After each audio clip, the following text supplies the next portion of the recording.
The first night in the new house, it was so dusty that every time I breathed, I smelled mold. Before I could sleep, the ceiling shook slightly, and then a sound rang out. Screech! Squeak! Drag! Slow, heavy steps, dragging in the attic right above my head. I held my breath, my heart pounding. Dust fell down, scattering into tiny grains. Mom jumped up first, trembling and shaking Dad. Mom, did you hear that? There's someone up there. Dad, irritably, go to sleep, it's just a mouse. Or a stray cat. Mom, whispering, it's not like... It's heavy, like an adult walking. Footsteps echoed down again, this time longer, clearer. I stood right at the door of the room, not daring to breathe too hard. Creak, creak, pull. Huh. There was also a wheezing, choking sound, as if someone was dragging something very heavy. Dad gritted his teeth and grabbed the flashlight. Dad, okay, let me go up and check. Finish? He pulled the rope of the attic ladder. The door swung down with a bang, dust flying everywhere. A cold wind blew down from inside, carrying a fishy, musty smell like rusted iron mixed with old blood. Mom and I looked at each other, our faces pale. Dad climbed up. The wooden floor creaked with each step he took. The beam of light swept across the wooden beams, the low ceiling, the dense, dark corners. We stood below, holding our breath. After a while, he called down, Dad, nothing, just dust and a few stains. Mom, whispering softly, what kind of stains? Dad, like a long streak, like running water. Maybe the roof is leaking, I'll fix it tomorrow. Dad closed the hatch, but just as the latch was closing, a very heavy clack sound came from above my head, then a long, pull, pull. It wasn't Dad. He was standing right in front of me, still holding the flashlight. Mom screamed, hugging me tightly. I only had time to look up and saw the dust on the ceiling shaking violently, falling in clumps, as if someone was deliberately walking very hard, very slowly, right above us. I barely slept on the second night. The whole family tried to act normally, but no one dared to mention last night's events. Dad said in a harsh voice, I told you, it's just a mouse. Don't scare her anymore. But Mom couldn't hide her worry. She kept locking the windows, then walked around the house checking the electrical outlets, light bulbs, as if she was looking for something specific. Around 1 a.m. the noise started again. This time much clearer. Screech, squeak, drag. I sat up, my heart pounding. The sound of dragging footsteps, slow, heavy, and accompanied by wheezing. It sounded exactly like the sound of someone trying to drag themselves while their lungs were torn, choking, and out of breath. Mom almost immediately ran to my room, squeezing my arm. Mom, listen, this time you're not wrong. There's clearly someone up there. Dad, from the next room, yelling. Enough. Let me go up and check again. This time no one will mention it again. Before I could answer, Mom stared at me, her face pale. Mom, you just said someone walked right on top of you. I was startled. I hadn't said anything, but Mom insisted that while I was in a daze, I had whispered that sentence. My whole body got goosebumps. Dad pulled down the attic ladder. Hatch slammed it open, dust flying everywhere. He climbed straight up, his flashlight scanning every corner. Silence for a few dozen seconds. Then his voice echoed down, hoarse. Dad, no one, but there's a strange stain on the floor. Mom, panicked. What stain? Dad, like blood. Dried, trailing in a line. Not a leak. My spine shivered. Dad followed the trail of blood, the flashlight beam moving to the end of the attic. His knocking on the wall echoed hollowly. Knock, knock. Dad, this wall is hollow. There might be a space inside. Mom, screaming. Don't open it, please, don't. Dad, I'll take care of it tomorrow. It might just be an old wall or something dead stuck in there. He climbed down, closing the hatch, but as soon as the latch closed, pull, pull. Footsteps sounded again, slower and heavier this time, right above us, while Dad was still standing in front of me, still holding the flashlight. All three of us froze. Then a wheezing sound echoed down, so close I felt like someone was pressing their face against the attic floor, listening to our own breathing. Mom screamed, hugging me tightly.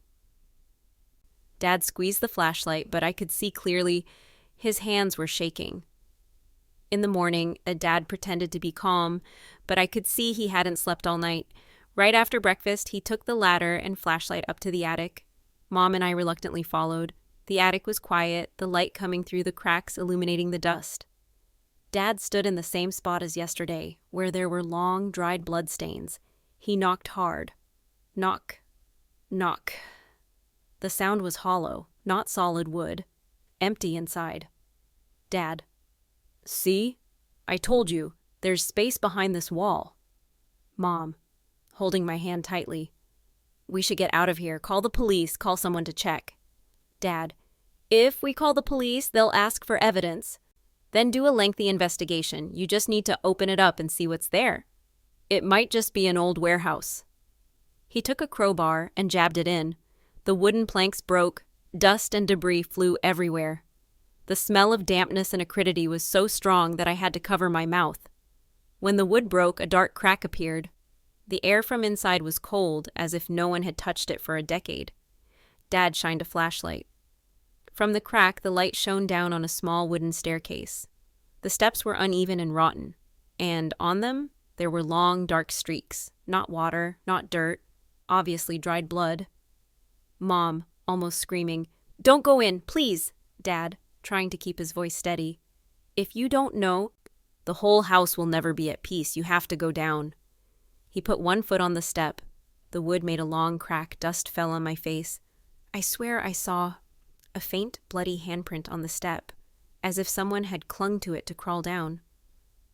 I clutched my mother's shirt. She was shaking so much that she couldn't cry out. Dad shone the light down. At the end of the stairs, a small wooden door appeared. The iron handle was rusty, with red and black stains all around. Right next to it, the wall was scratched, with dozens of fingernail marks, dry and shriveled. I saw it clearly, real fingernails. Some were stuck in the wood. I'm choking. "Dad, don't go down there. There's something terrible." Not the dad, swallowing hard, eyes not leaving the door. "That's why you have to know." Just as he reached out to touch the handle, footsteps rang out from the attic behind him.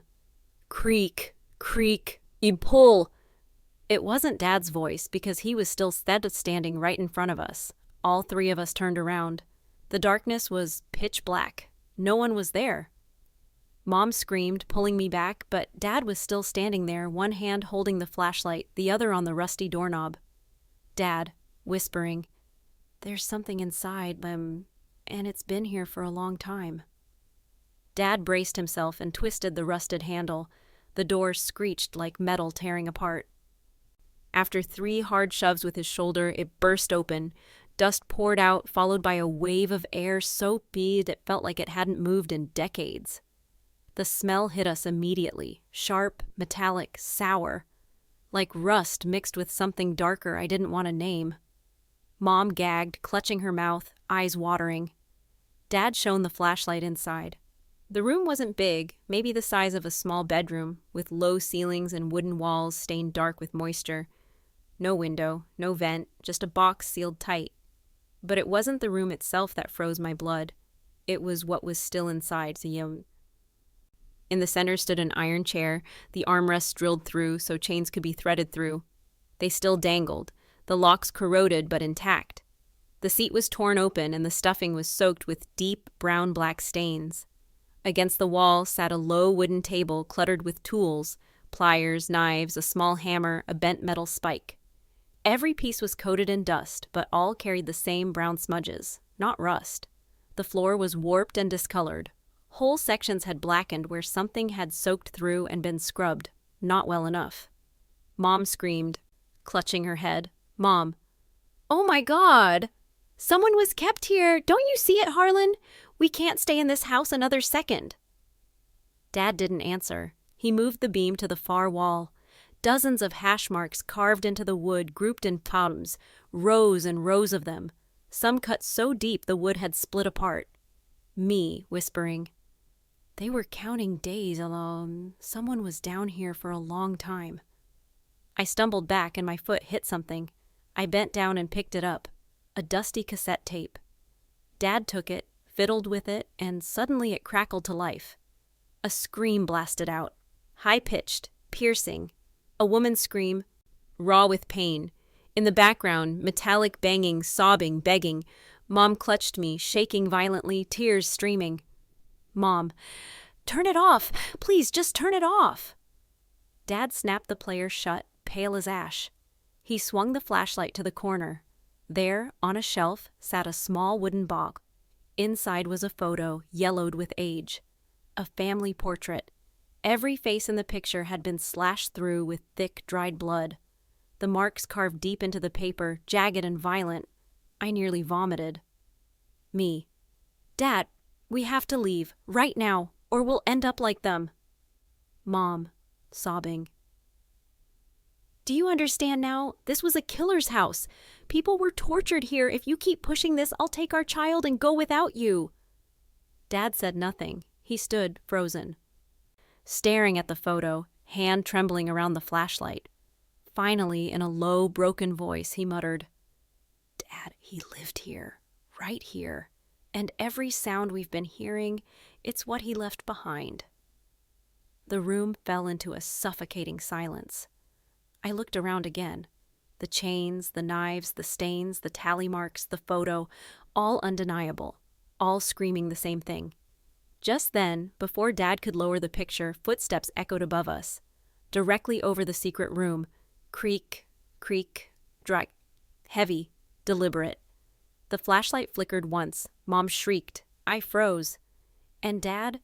For the first time, I saw him look truly terrified. His face drained white, lips trembling, unable to speak. The footsteps above me seemed to pound into my chest. Screech! Squeak! Drag!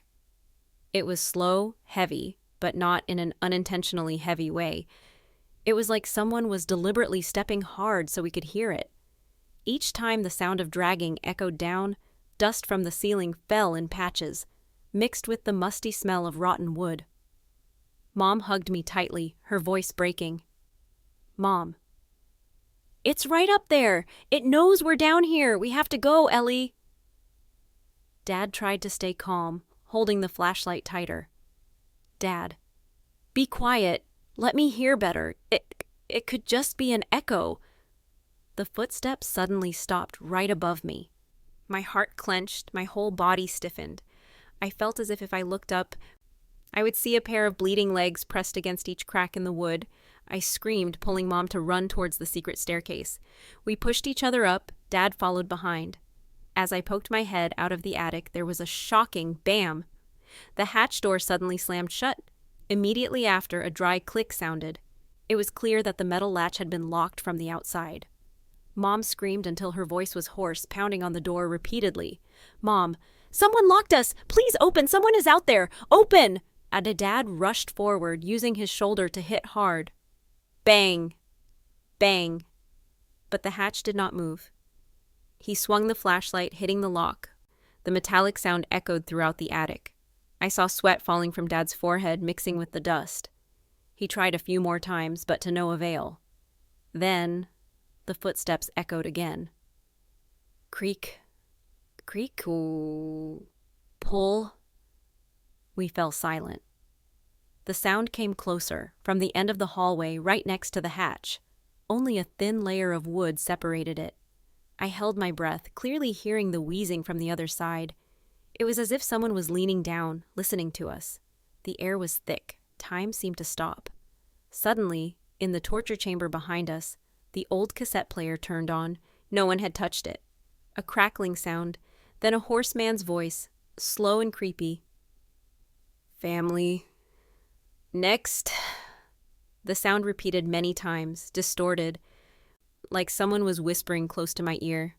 Mom collapsed, hugging me tightly. Dad stood still clutching the flashlight but unable to lift it. I was frozen with only one thought. We were locked up. It's not a coincidence. It's not old house calling. There's someone out there. Or something else. The air felt heavier with every second. Mom's sobs filled the silence.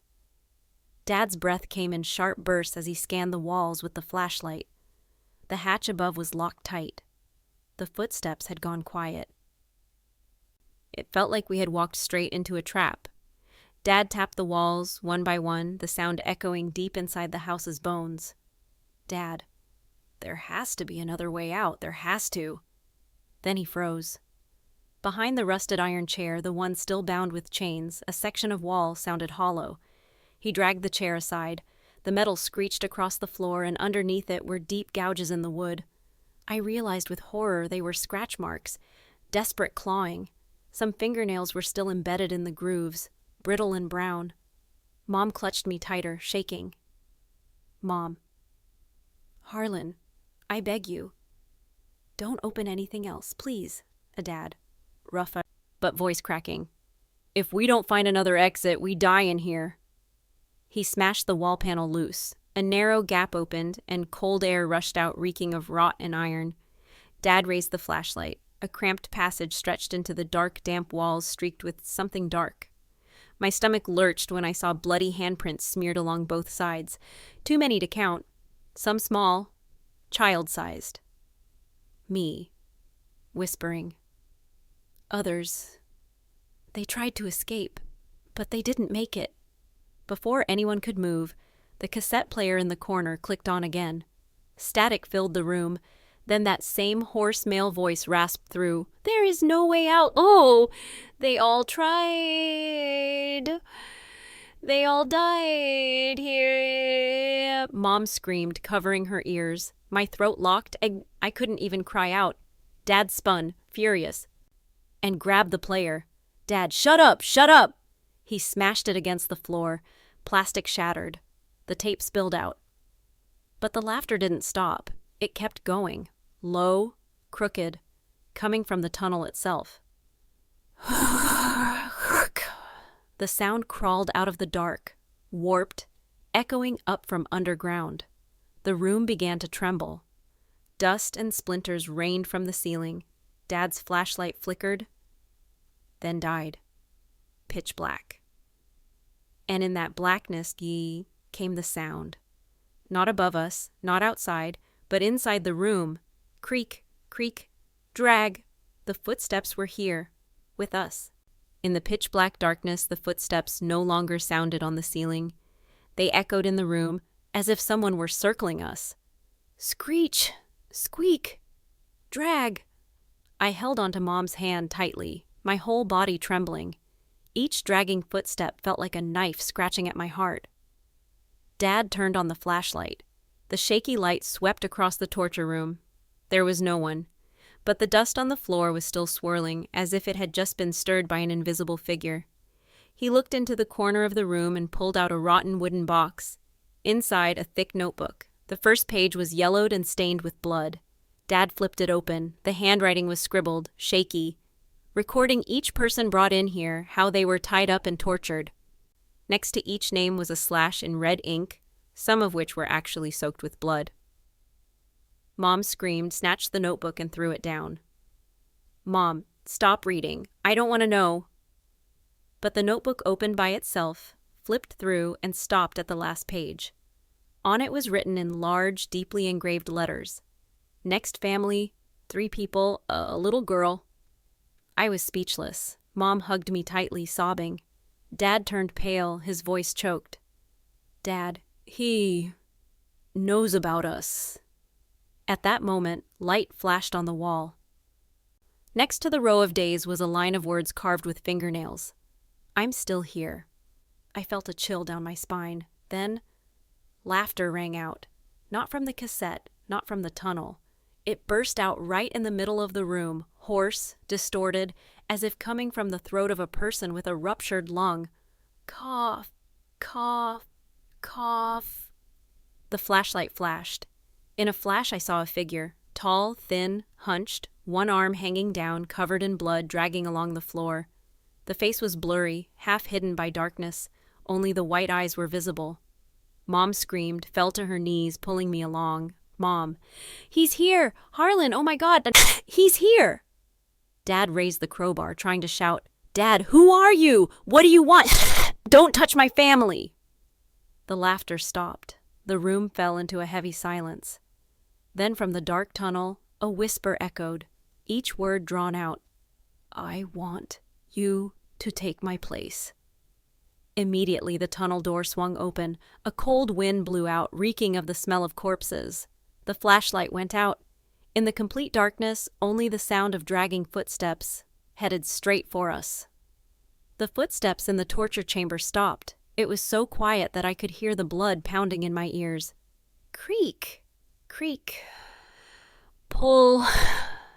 Then it rang again, right behind me. Mom hugged me tightly, screaming, Mom, let us go! Please let her go! Dad swung the crowbar wildly into the darkness, shouting, Dad, who are you? Come out! The flashlight flickered. In that moment, I saw a tall, thin figure coming out of the tunnel, skinny, hunched back, one arm hanging limply, dragging along the floor. Eyes white, mouth wide open, dripping black. A man's voice, hoarse, echoing from everywhere. I have chosen, and you are the next family. Immediately the four walls lit up. Not natural light, but a series of ceiling lights popping, illuminating every corner of the room. The whole room was visible. The walls were filled with family photos. Each photo had its face crossed out in dried blood. Dad was stunned when he saw our photo in the middle. The photo was taken on the day of moving, fresh. Below was scrawled blood, choosed. Mom collapsed, crying. I froze, not daring to breathe. Dad rushed over, snatched the photo, and tore it to pieces, roaring, Dad, no! We are not your victims! The light went out as soon as the photo tore. Darkness was thick. Then from the ceiling, the hatch suddenly opened. A white beam of light shone down. Mom, exit, let's go! We rushed up, panting, and ran out of the attic and out onto the porch. The night wind was cold, and we seemed safe. Dad slammed the door shut and pulled my mother and I to the gate. We didn't look back. But then, when I turned briefly toward the house, my heart stopped. Through the second-floor window in the dim yellow light, a family of 3 was standing looking down. They looked exactly like us, every detail. The man held a crowbar, the woman held her daughter. But all 3 of their faces were pale, white, and their smiles were pale. I was stunned. Mom saw it too and screamed. Mom, Harlan, look, that's us. Dad turned around, pale. Before he could react, footsteps came from behind him. Screech, squeak, pull. No longer in the house. It was right behind us. Dad whirled around, swinging the crowbar, but the streetlights went out.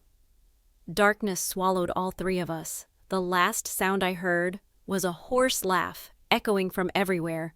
The next family is you guys. The screen went black, then flashed. Our family photo with faces crossed out?